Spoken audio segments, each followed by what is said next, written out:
Mm, mm. And the message sent to promote. I think we should be good. Yeah. Uh.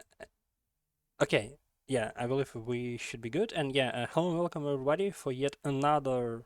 That's money. Uh, yeah, I saw you in the chat. Yeah, for yet another episode, I want to say of podcast. This time it's going to be a interesting guest. I will tell you guys about him in a short moment. But now I'm just trying to see if my connection is stable. It is stable. And yeah, before introduction, I want to say that today it's going to be two episodes of podcast. This is going to be the first one. And slightly after this one, there is going to be another one. And today I have one of the how do you say in the perfect one of the important people on the server, on Frauds and Speedrun community server. Um I will not spoil to you guys if you don't know what exactly this person do in the server. I will not spoil it yet. I believe he can say it for himself better than I can do. But I will say that this is amazing admin. Few times he can cast, but mostly he's an admin. He is useful in behind the scenes kind of stuff. And as you can see, he's fastest slot that can ever be in the nature. So yeah, today my guest is some random person. So hello and welcome. Hello there. It Yeah, is I. I arrived.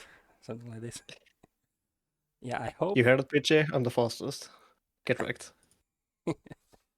Yeah, hello everybody, hello everybody, and yeah, the first question is as usual. I ask that question to everybody. Like, who is some random person before Fraud Science Speedrun community, before all of this Hitman shenanigans started? Like, who is Randy before all of this? Before all of this, Randy was a very introverted Norwegian teenager. Mm. And now I'm just a slightly introvert, or less introverted at least, Norwegian 20 something. So not much has changed. But Um, and yeah, as I said, that you probably will introduce yourself better. Like, what exactly, like, your main, I don't know, like, role, like, uh, what exactly you doing in the server, like, what tasks, something like this. I often wonder the same myself. I mostly am in charge of the moderation of the Discord server, as well as the prize money for the tournaments. So if you ever win a tournament or finish on the podium, you will get a message from me not too long after asking, "Hey, where do you want your money?" Um, I also um, have set up and am the main guy like in charge of the YouTube channel and the Twitch channels that we have created. Um, so if there is any issues with a setting that's been put wrong there, you know who to blame. And yeah, that's mostly what I do. Of course, as you also said, I also help out with adminning during matches. Sometimes I might even shoutcast if I'm feeling brave. Uh, but yeah, that's mostly behind the scenes that most people don't really know too much about or look too much into. Yeah, and that's why I like to do a podcast with a lot of the people because a lot of people don't even like realize who like, for example, like who you are, like what are you doing in this server, but you're like important to this server. So as you said and I said, so yeah, that's why I'm trying to do this, all of this podcast stuff. So yeah, once again, the next question is also usual to my podcast. It's like why Hitman? Like this game is kind of attracts you to play it, to like admin in it, to be a part of this community, Hitman community. And did you play any previous games, or was the World of Assassination was your first game in this franchise? So kind of about this. Right. I started with Hitman Absolution on the Xbox 360. Mm. Um, and while playing that, and well, having played that a bit, it was a pretty standard action game, in my opinion, back then. Um, I quickly put that on the shelf and went back to playing GTA.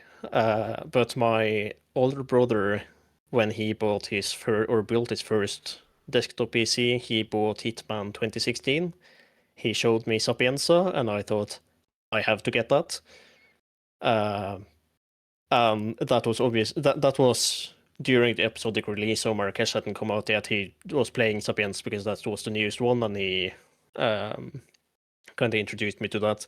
When I then later built my first PC, I uh, forgot about Hitman for a while until I suddenly remembered it again. Bought Hitman 2016, played a bit, streamed a bit, played some roulette back in 2016 before joining the speedrun community and anything. I saw when Hitman 2 came out that the Hitmap, when playing 2016, I obviously knew about Hitman maps and the project that Winterbirds has there. So when Hitman 2 came out, I was looking to see if there was something similar to that where I could look up items and such. I saw that Mr. Mike had created Hitman maps, Hitman 2 maps, as it was Mhm. called back then. He had a Discord server for volunteers who wanted to help out. I joined that because I like to help out, and so that Hitman 2 wasn't mapped as much. Not too long after that, I was introduced to various members of this community, along with Hans McGee, or Mullet Pride, as he was known back then, who pretty much just said, "Hey, Randy, uh, we have a speedrun competition, and we're always looking for more players. Is that something you might be interested in?" I said, "Maybe." And he invited me to the server. I joined. I got welcomed in the server with a welcome message by Hans again, and then someone else joined after me, and they weren't given the welcome message, so I copy pasted Hans and gave it to him, gave it to the new guy, and just continued doing that for a week or two until Hans turned around and went, "Oh damn, you're actually kind of helpful here. Let's give you a welcoming committee role, like create a new role for that." And then later he realized that I was also kind of annoying, and he gave me the "my jokes are bad" role, and then he realized I was kind of even more annoying and muted me. That's a different matter. But I kind of always just wanted to help out, so that's mainly why I joined the community and uh, have sticked around for so long. Of course, Hitman is a great game. It's very fun. I love all the new ideas and such that come about with the tournaments and the competitions and every community event and everything around that. It's such a joy to see every spin that or every spin on the roulette concept that people have come up with over the years, and of course other competitions like speedruns and ghost mode and everything. Mhm. Just so much creativity and awesome to see. Yeah, it is. And actually, another question about the Hitman franchise. Did you play the previous games? Because you said you started from Absolution, but did you play the previous ones, like Blood Money or Contracts or maybe Silent Assassin? I went back and played Codename 47, Mm. and I had an idea to play the rest, and I never got around to actually playing the rest. So they're still on my like to play list on Steam. I just haven't actually gotten to playing them. Okay, okay. Because I did not play the Codename 47, but I heard that it didn't age well, unfortunately, and it's kind of ruining the whole conception of like Hitman because some missions, like I heard in Colombia, the mission in Colombia is like just go there and just kill everybody, something like this. So not sure about that. Is that true? Can you confirm it or deny it or something? It is a very different experience. Hitman has obviously evolved a lot over the years, learned from their past mistakes, and improved a lot, and obviously it's also just an old game. So like controls and such aren't mapped to the same standard as we have today, where you have like everything we have now. There's some weird controls uh, by default. Mhm. Yeah, it's just it's an old game basically. Mhm. All right. Yeah. All right. Okay. Okay. I got you. And speaking about the games, I wonder what the other games you enjoy, like apart from him, and like give me like your top three or top five or like top 10 games that you enjoy the most apart from Hitman. Right. It is bit of a mix. Other than Hitman, I'm a big fan of Grand Theft Auto 5. Mm-hmm. It's my most played game among like if you put together all consoles and everything I've played it on, it's probably close to like 2,500 hours on it. Which I know some people have like 10,000 hours in Geometry Dash or whatever. But yeah. Other than GTA, I'm a big fan of other stealth games, like stealth slash story games. Dishonored, for example, is a Mm-hmm. big favorite of mine. There's also some smaller stealth games that I really like one called Origami, uh, Mm-hmm. which I'm probably butchering the pronunciation of, but whatever. It's a very fun game, which is based around shadows. I would definitely recommend it. Payday, as Currymaker mentions in chat, is also a big favorite of mine. And I've played a lot of Payday 2, both alone and, of course, with Currymaker. Payday 3 was also a game, I suppose.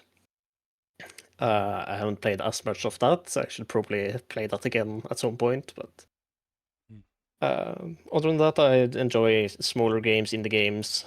Big fan of Power Wash Simulator, Satisfactory, Mm-hmm. um, the like SWAT simulator called Ready or Not, Mm-hmm. stuff like that. I actually saw a few times you streamed Radio or Not, I believe, on Twitch. Yes, I did.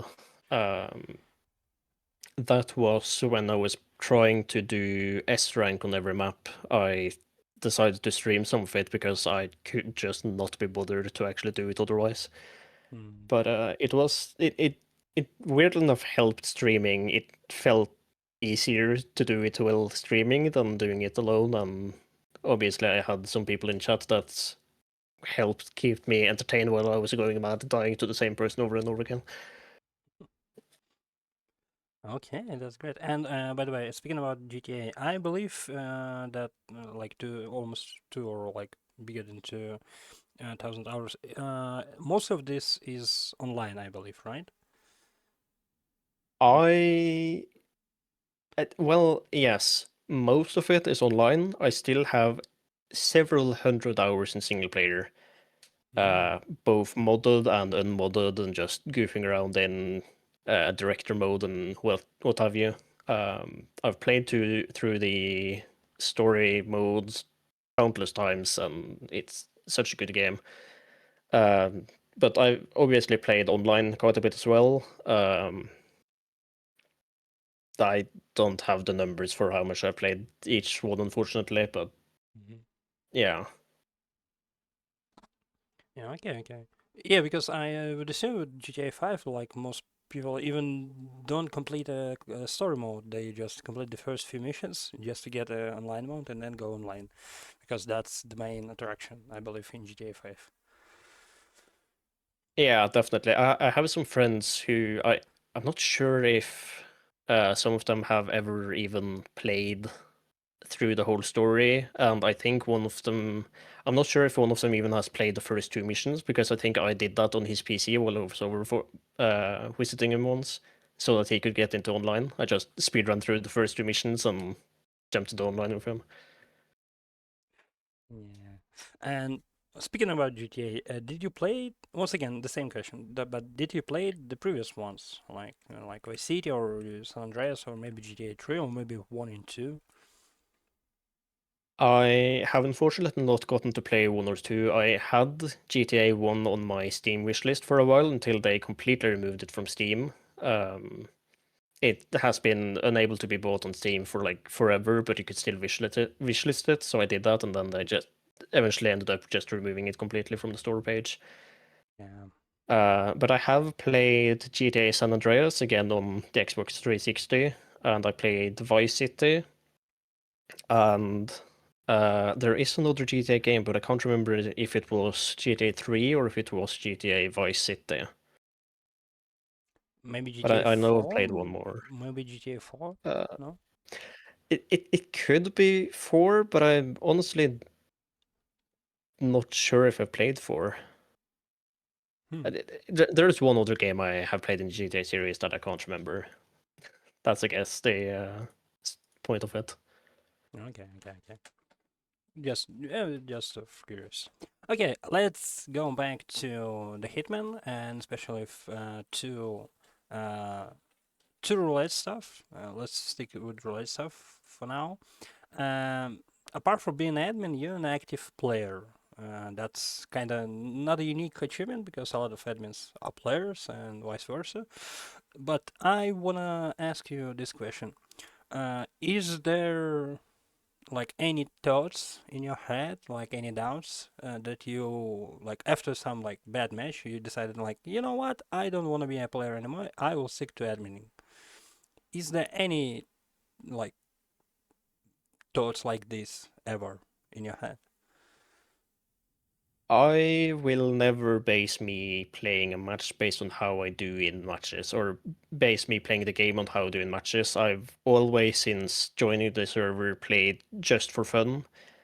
Um, and that's a big thing that I've also always been a proponent of is like I've never I never practiced for matches, which most people probably know about me. But that is part of the whole. I don't find it fun to practice for matches, therefore I don't do it. If I suddenly stop having fun playing matches, then I might stop playing them. But part of my reason for playing matches, yes, it is to have fun, but it's also partly just um, because I want to see the game like continue and I want to be a part of it. Yeah. Mhm. And once again, speaking about roulette, you actually did pretty well in the first three editions of roulette. Oh no, wait. Yeah, in the first one, you participated in the very first one in the roulette rivals, and you placed third actually. So that was a great result for you. And any like memories from that tournament? What you thought about the format of that tournament, and especially getting a prize place in that competition? Um, there must one a bit. Um, it, there weren't a lot of players. You're not wrong, PJ, but there were more than three. So, as I mentioned earlier, I played roulette back in 2016, even. So I've been playing Hitman Roulette since way before the tournament structure came around it, um, which I think helped me tremendously in the matches. Not that I had any good strats, because didn't have the time pressure back when I was playing roulette then. I was just playing. Getting some kill conditions. I also played with like start and exit conditions and spent like an hour trying to figure out what the fuck to do. But I think that definitely helped. I'm also fairly decent at improvisation when it comes to stuff like this. So me having those skills and everyone else going into it fairly blind definitely helped me, I think. Mm. Obviously, back then it was very nerve-wracking playing in any competition, as I believe anyone that played back then would tell you. That has thankfully calmed over the years. But it was fun. It was something new and familiar at the same time. Yeah, and by the way, speaking about PG, just to put him in his place, Randy actually beat Mandy in RR1, something that you will never do. So just remember this, PJ. Randy beat Mandy in Roulette Rivals. That's an achievement on its own. Okay, PG? Okay. Because yeah, I checked your like your matches on actually great website created by Carter Maker, RR Stats, and yeah, you beat Mandy clean 4-0 on Bangkok and Paris. Yeah. Yeah, that might have happened, sure. Okay, yeah, and actually, yeah, you like one of the few players I want to say that played from very first tournament to the most recent one.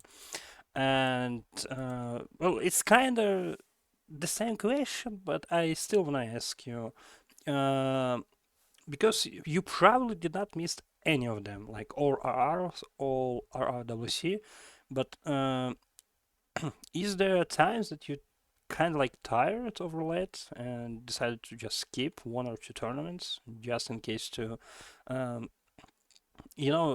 not to be bored with the game because it's kind of repetitive at some point or something like this. There has been two tournaments I haven't competed in. Um, One was R4 when we went over to Hitman 3, the Hitman 3 only tournament.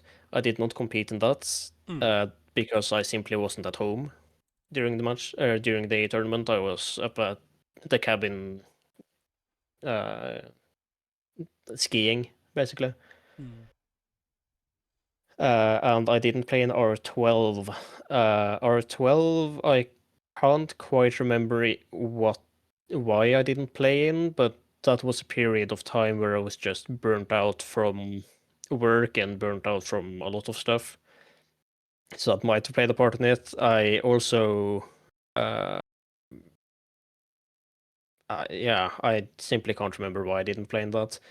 But I've never really thought that I'm gonna skip a tournament other than maybe R12.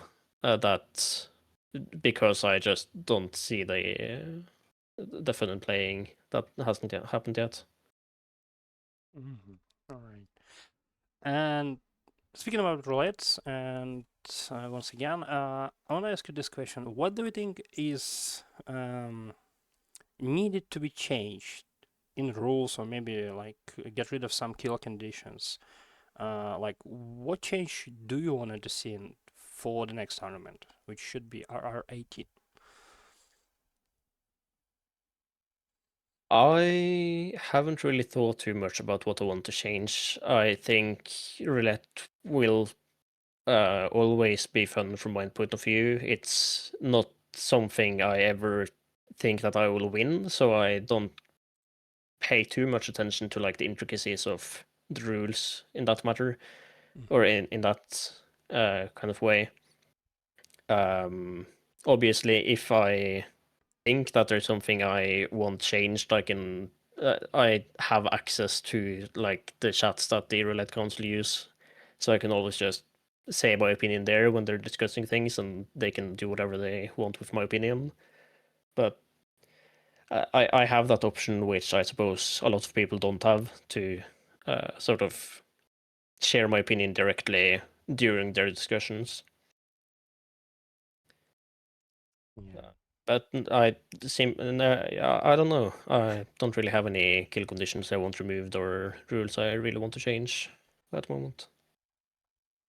Because why I'm asking this question? Because a lot of people don't really like the new kill conditions, especially the mission story based ones. But you don't really, care about them that much. I think that any condition that uh, seems fun to play or seems fair to have in there, if there isn't a good reason to not have it in there, I don't see a reason to not have it there. Oh, It's kind of yeah, that's a great my reason. Yeah, point of view there. yeah, that's great. That's great. Yeah, nicely said. Nicely said. I will say. Uh, and once again, speaking about Roulette and Hitman itself, I want you to name me the best map in Hitman World of Assassination in terms of casual play, in terms of roulette. And let's say, I'm not sure. Did you speedrun it, or you just stick with roulette?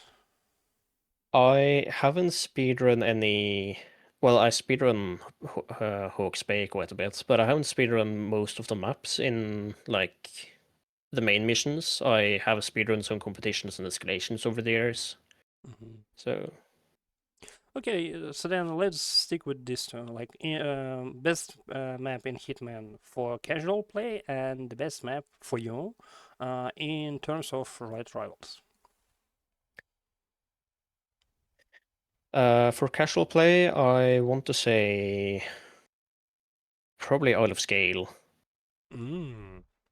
The atmosphere there is much like very unique compared to everything else. It's dark, it's mysterious, it's awesome. You have the whole initiation mission story, which is fun to play through, ending in an interrogation scene, basically, where you're being electrocuted Hmm. or given electroshocks.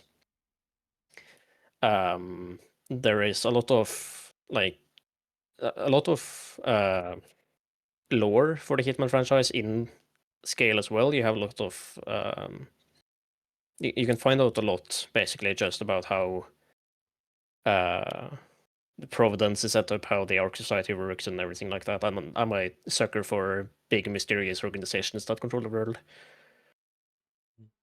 Uh, for roulette, I I want to say Santa Fortuna, Mm. but I know a lot of people disagree due to all the running.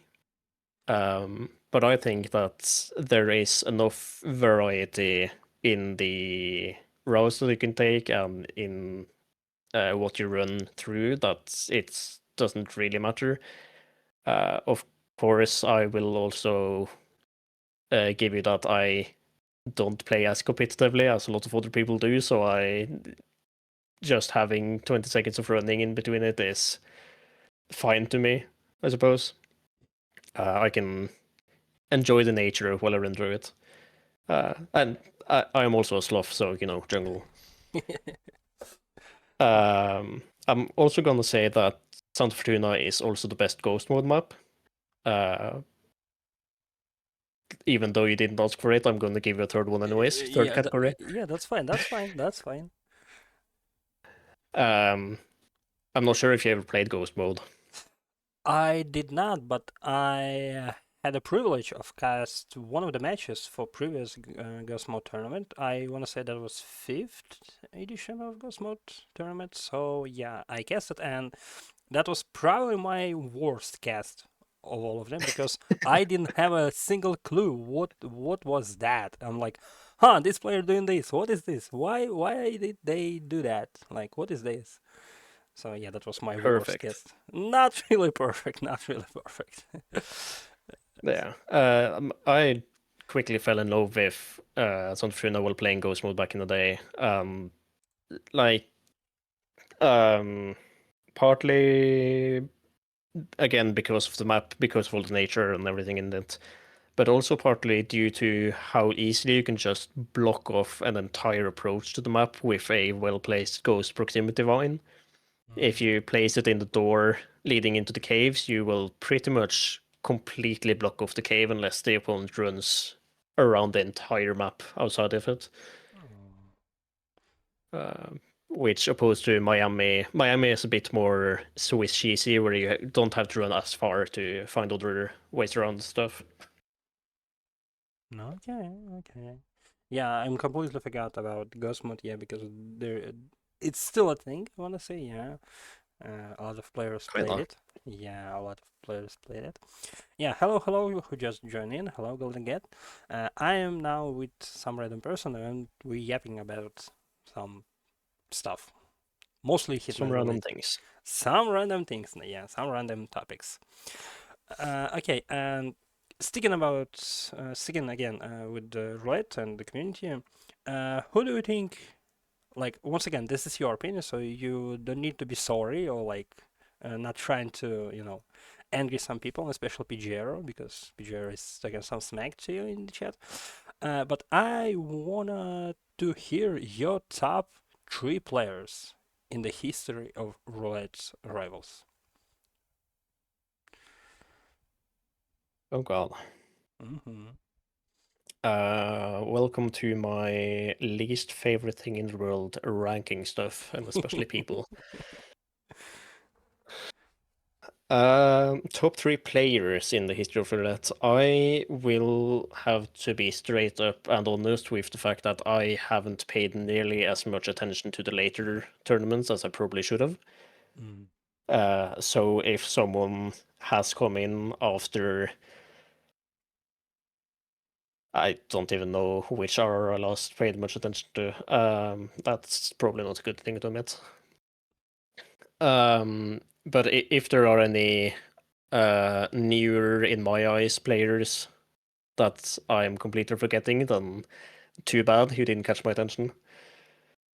Um, as for best RR players that I would rank, I would definitely put Giannini and Infrafun up there. Mm-hmm. And probably Scruffy as the last one. Giannini and Infrafun have been there since very early on and have always been power houses. If you can, if I can talk properly. Um, ever since their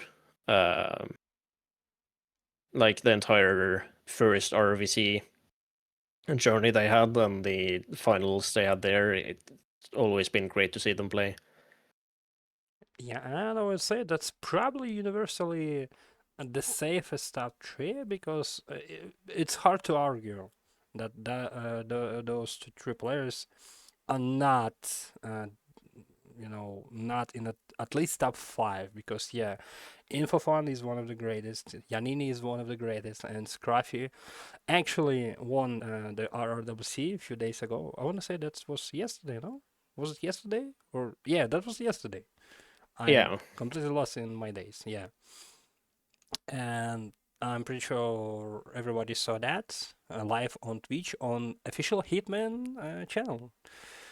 So yeah, that's actually kind of interesting and kind of safe here to say that they are one of the best because they actually are. And yeah, Kari also in the chat said that. Have you heard about this player called Scruffy? Yeah, we kind of heard about this Irish lad that won few tournaments. Once again, sticking to Hitman for probably the last time in a while, and then we'll change the topic. But uh, what is for you the most unlogical, illogical things in Hitman? Like probably some mechanic that doesn't make any sense to you, or like uh, some I don't know, like probably kill condition that's kind of stupid to you, like something like this. What is the most stupid thing for you in Hitman? Let's say it that way. uh, hmm.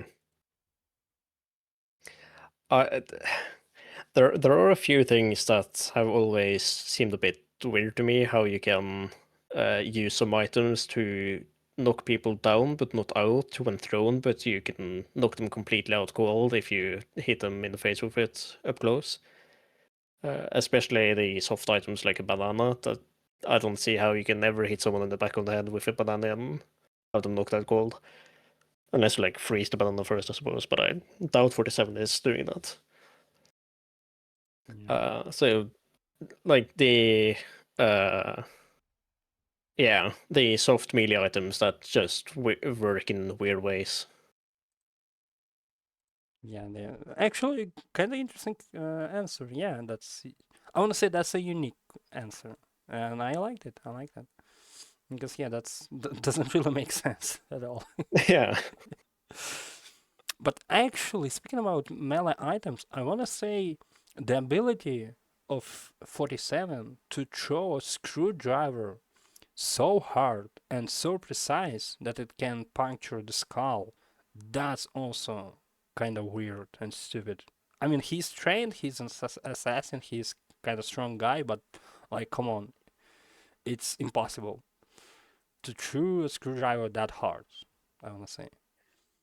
I mean, throwing it hard is one thing, but the consistency of always, no matter the distance or running speed or anything, to always hit them point the end first Yeah. is something else entirely. You also have the starfish Oh that yeah. he's able to kill people with, and I don't understand how that works because it's a starfish. They're not that pointy. Yeah, exactly. So, yeah. But yeah, actually, yeah, yeah. And let's change the topic, as I said, because why should we talk only about Hitman, all right?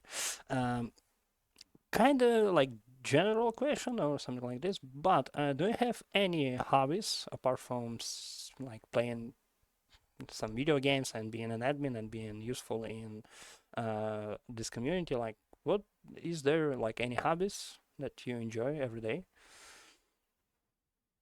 Every day, apart from playing video games and well, I'm a big fan of a lot of things really.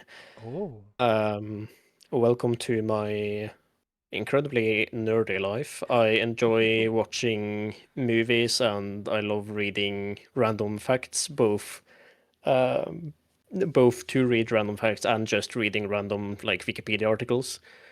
Uh, Oh my it's God. always I'm not sorry to interrupt you, but I'm not alone who does this because I also just reading random Wikipedia pages. Oh my God, I'm not alone in this. yeah, it's amazing. You'll never know what to expect when you hit a random page hotkey on Wikipedia, and yes, there is a hotkey for it. Um, Oh. and just see so much random stuff around in the world. Other than that, I'm a big fan of board games, Ooh. especially social deduction games, as I'm sure some people in chat are aware. If given the opportunity, I will talk about Blood on the Clock Tower. Uh, but yeah, board games. I am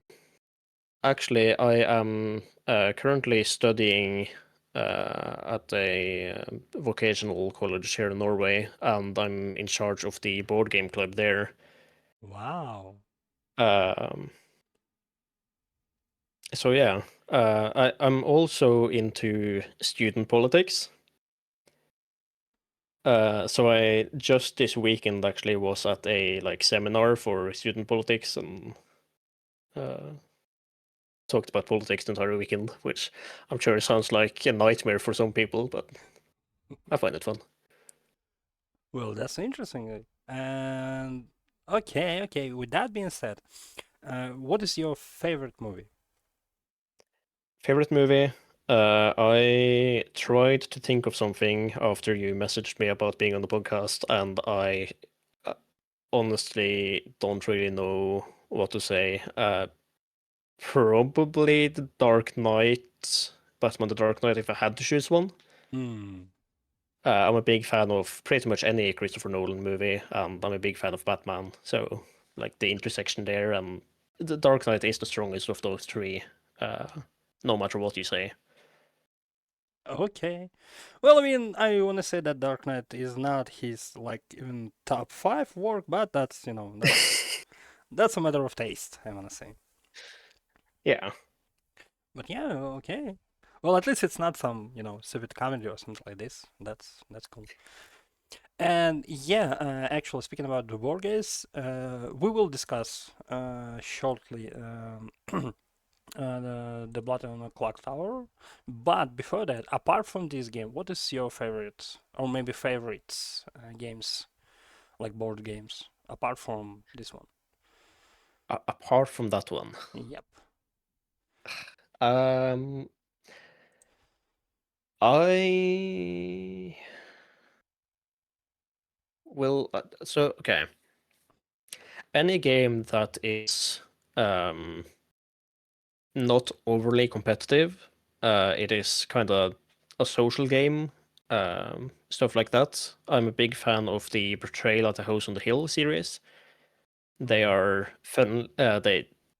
are fun, they're social, they start off cooperative, and then suddenly one person becomes a traitor, or more people become a traitor, or nobody becomes a traitor, and you just have to continue cooperate, or everyone is suddenly against each other. It's a very fun game with a lot of different variations of it. That will always give a unique experience. Oh, that's interesting. And now, speaking about the beast, the blood on the clock tower, before you can explain to me and to the people in the chat what is it this, uh, I want to say that few times my friends and you as well like tried to get me into this because I want to say in the Providence server you asking people if there's someone interested in playing this game, and I always like say yes, but I'm kind of like backing up a little bit because I'm not sure if I can get it because I'm not that familiar with this game. But I want to say that there's a lot of games that's kind of the same in terms of like the whole idea of the game. With probably the most famous, at least for me, going to be the game called Mafia. I'm not sure if people around the world know that game going by that name. But I want to say it's also called like some of the edition of this game called Werewolf or something like this. So like yeah, it's like social based game where it's like you get the cards with the roles and you can be like just just regular guy, just citizen, or you can be like just one of the mafiosis, or you can be like sheriff, or like well, there's a lot of a lot of roles and like something like this, you know. I'm just forgot my thought, but yeah, uh, is the Blood on the Clock Towers kind of the same in that terms, or is it more complicated? What is it exactly? Like, tell us, please. It is exactly as you say, both kind of the same and more complicated. Um, it is, as you say, it's a social deduction game. It is a hidden role game. You have a what in the Clock Tower Blood on the Clock Tower community or world is called a good team and a bad team. In like Mafia and Werewolves, you have the werewolves and the villagers. Mafia, you have something else probably.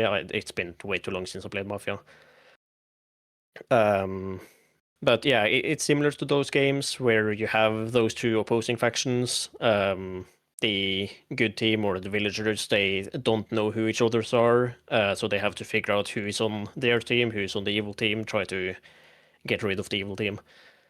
While the evil team are what in proper terms is called the informed minority, so they know who's on their team, they know who they're against, and they can like coordinate and speak together and try to provide misinformation and get rid of everyone else. Clock Tower is um, Blood on the Clock Tower kind of distances itself from the others, or it's unique in the sense that Mm. um, you don't have any person that is a pure like villager. You don't have anyone that just are there to be on the good team and not do anything. Everyone has their own unique role. Everyone has their own unique ability to do something, which provides like spices up the game for everyone instead of drawing your character and saying, "Oh, I do nothing this game." You will always have something that you can do in some way to affect in favor or disfavor of the team. Um, and another thing that kind of sets Blood on the Clock Tower apart is that, as opposed to some of the other games, when you die in Blood on the Clock Tower, you're not just cast out of the game. You still participate in the game, you still talk, you can still vote for someone to die if you want to. Though your options to vote are a lot more limited, you can only vote once more after you die. Mm. So yeah, it is the same type of game, but it is a lot more complex. There's a lot more rules there. Um, but it's also so much more fun, in my opinion. Well, I mean, yeah, because with a simple game like Mafia is, it is fun, but when you add some new stipulations, new like I don't know abilities or something like this, it will be more fun. It will be complicated, yes, but also it's yeah, that's obvious that this is going to be more fun.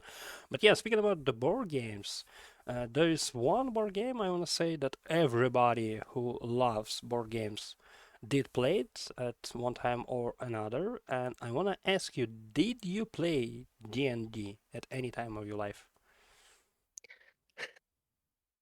I have never finished a campaign of D&D. I have played 2 sessions of D&D with some friends I met last year. Mm. Unfortunately, one of them had to move out of the country again, and then later the other person had to move out of the country again, so we never got further than 2 sessions.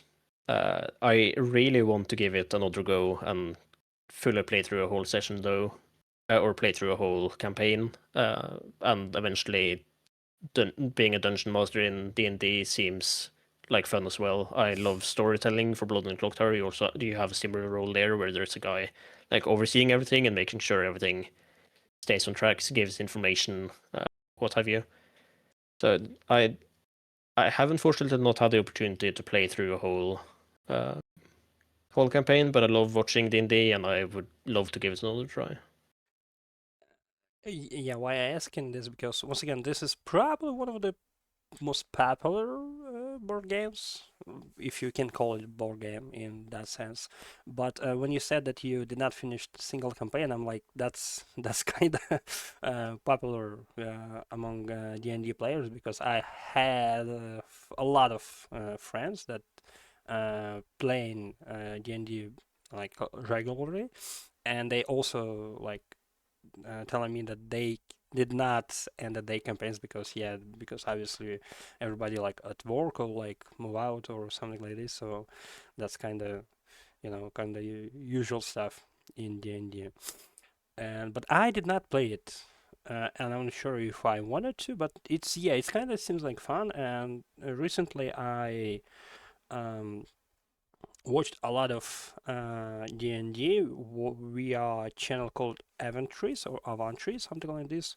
There's a few people playing like D&D, and it's kind of fun. I'm not sure if you heard about them or saw their campaigns, but yeah, that's at least seems like fun. Yeah, I haven't seen them play before. Avatris, did you say? Avantries, Avant Avantries, Avantris? yeah. Right. They Yeah, I haven't seen them play before. Mhm. I've usually watched the Dropout crew, if you know about them. Yeah, I know. I've watched mostly them play, and I watched some other people play. There is a musical artist that I am a big fan of, and that I know some people in the Hitman community have also at least heard of, called the Stipendium. And Mhm. they have participated over the last year in a D&D campaign with some other of their artist friends, and I've been watching that every now and then as well. All right.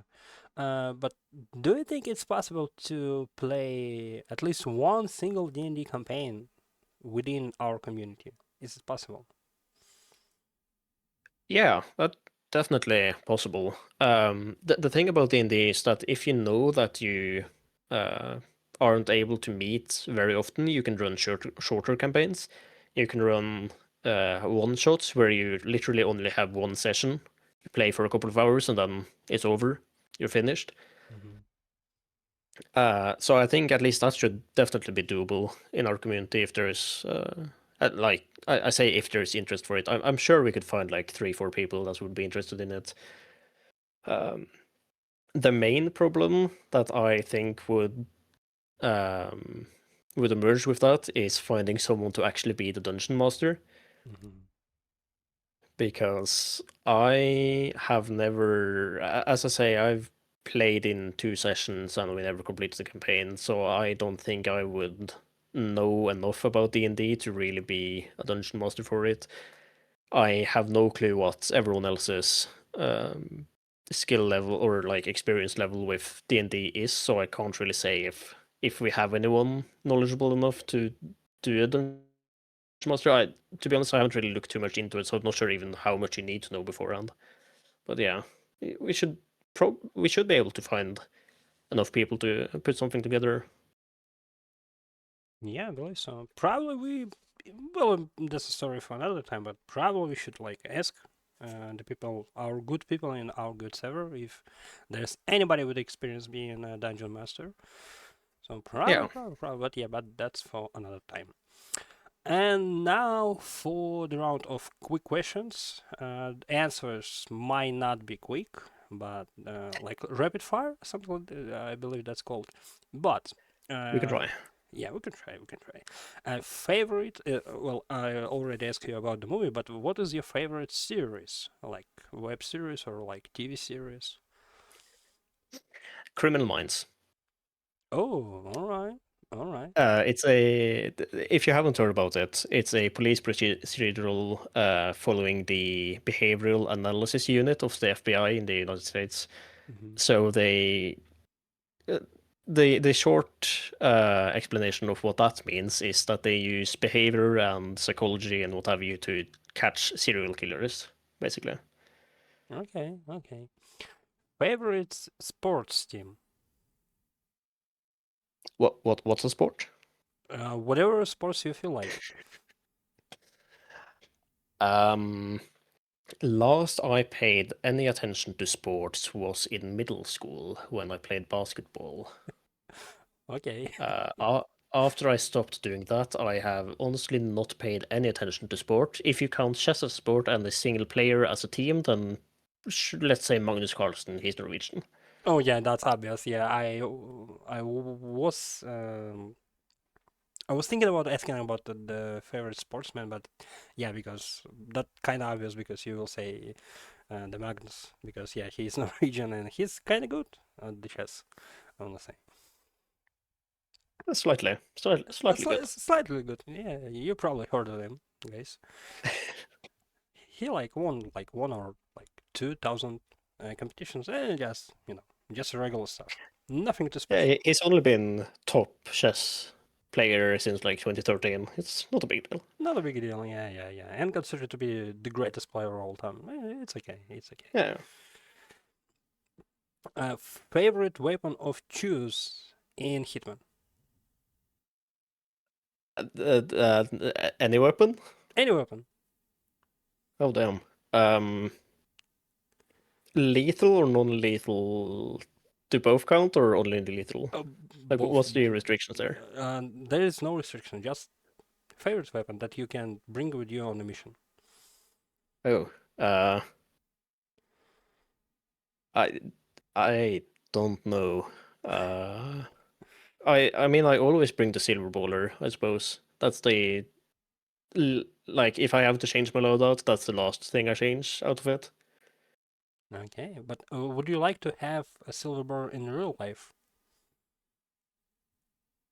If it has the same, I mean, I would have literally no use for it, but sure. Well, I mean, like a toy or like something that you can put on your wall, just like Oh yeah, decoration. yeah, definitely. I'd love that. Actually, yeah, if I could have it as a like wall decoration or as a like cosplay safe weapon, Hmm. then sure, yeah, Or I'd maybe love that. like a water gun, you can fill it with water and then just piss your neighbor off or something like this. Yeah, yeah, maybe, yeah. Yeah. Favorite dish? Oh man. Um, I am of the opinion that there are very few dishes that can beat a well-made pasta dish. However, if you don't make it properly, then a pasta dish is very like middle of the pack, Hmm. if not made properly. But if it's made properly, based on what I've eaten throughout my life, probably it's something as easy as spaghetti carbonara. Oh wow, yeah, that's a great choice. That's a great choice. And the last of the rapid fire, favorite drink.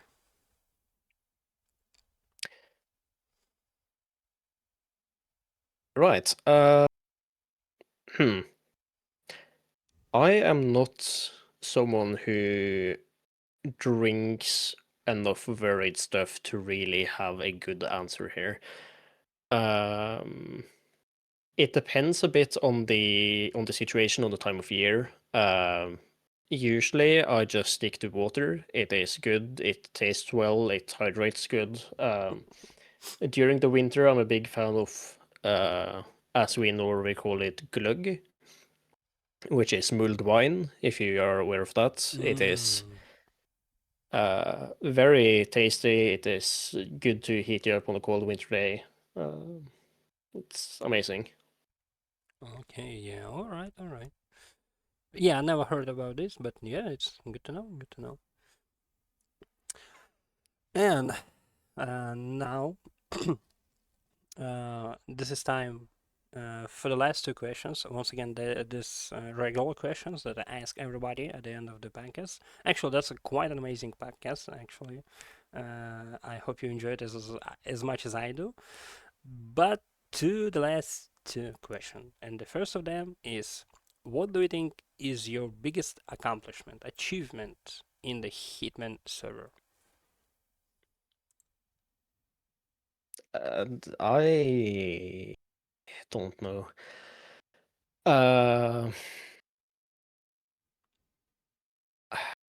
what's my biggest achievement in Hitman? That's a good question. In the server or just in Hitman in general? Yeah, let's make it bigger. Yeah, in Hitman. Let's say in Hitman. I mean, I still don't know, but okay. Um, so my biggest achievement, the thing that I prize the highest in my accomplishments over the year, is being the first person in a roulette rivals tournament to get sub 10 in Santa Fortuna. Hmm. Yeah, that's good. That's good.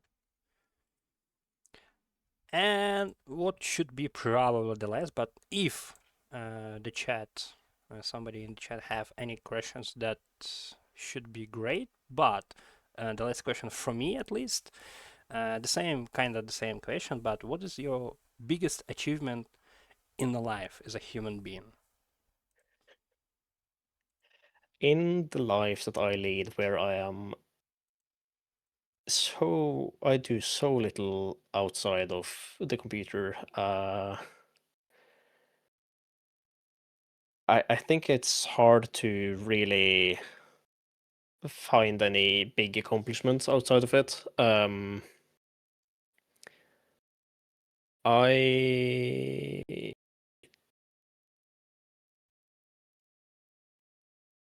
I don't know.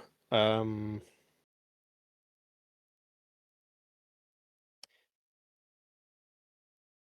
there aren't really anything that comes to mind either. That's the problem. So I would have to say that it is the work that I've been able to put in and what I've been able to do in the student politics that I've been a part of the last year. That is Yeah, probably the best thing I've done. yeah, that's totally counts because yeah, it's when I ask in this question, it's m- more for the people to think about it because not everybody even thinking about it every day. Like, what did I achieve, right? What I done, like what I should be remembered for, and like that's why I asking these questions so people can at least thinking about like, huh, exactly what is my biggest achievement, and that with student politics is like totally counts. So yeah, sure. Why not? Why not? And uh, dear chat, do you have any questions for Andy before we go out of the live streaming or something like this? Do you have any questions? But yeah, before that, before we say goodbye to each other, I want to say, first of all, but that there is going to be yet another podcast in 10 minutes with another guest. So yeah, don't go away too far, sorry. And yeah, I want to say thank you, Randy, for joining in, to being a guest, great guest. That was a great talk. And yeah, thank you for finding in the time, being after the work and being tired. But yeah, you still get here and yeah, talked a little bit. So that was great. Yeah, thank you very much for having me. Yeah, it was a great podcast. I look very much forward to who you'll have on next. Yeah. So yeah, it seems like Chan doesn't have questions yet, but yeah, as I said, in 10 minutes, probably like more in like 9 minutes, but something like this. Yeah, there will be another podcast. So yeah, don't go away too far. See you around there in 9 minutes. So yeah, thank you everybody once again for joining in. Thank you, Randy, for being here, being a guest, and see you around in 9 minutes. So goodbye.